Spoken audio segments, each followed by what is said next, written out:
But sixth grader Aliyah Patrick barely made it to the front door before she says a group of homeless people began swearing and yelling racial slurs at her classmates. Why would you be yelling that at kids? A female white said at this time, rush the bus.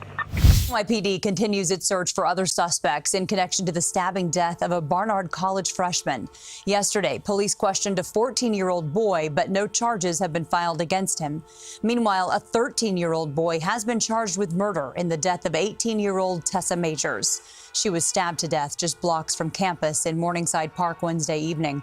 The teen charged admitted he went to the park with two friends, but says he watched as they robbed and stabbed her.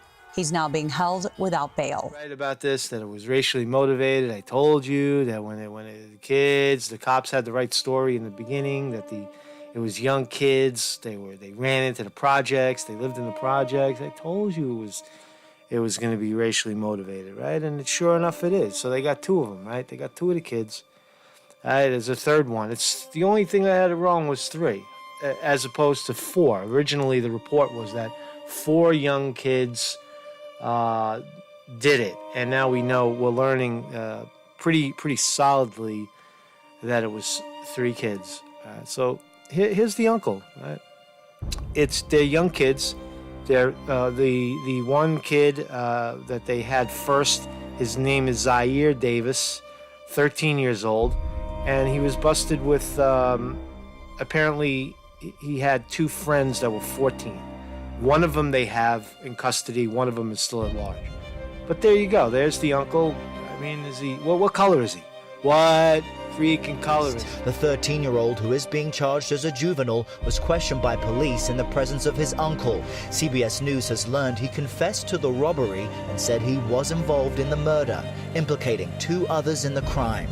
Both are believed to be 14 years old. One brought in for questioning, the other still at large.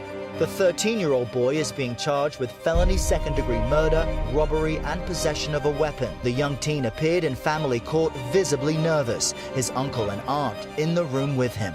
Those who knew the victim are remembering a talented bass guitar player and future journalist. The 13-year-old suspect is in custody, expected back in court on Tuesday. Now, if convicted as a juvenile, he would be eligible for release when he turns 21.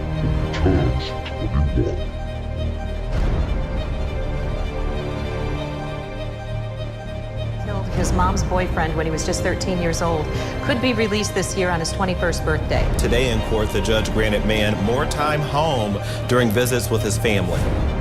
I think the more we can incorporate him into his family and society, the better chance he will be that he will not be institutionalized.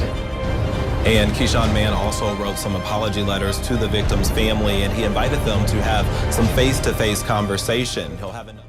In 8 years from now, Tessa Majors' killer will be walking free. Is that justice?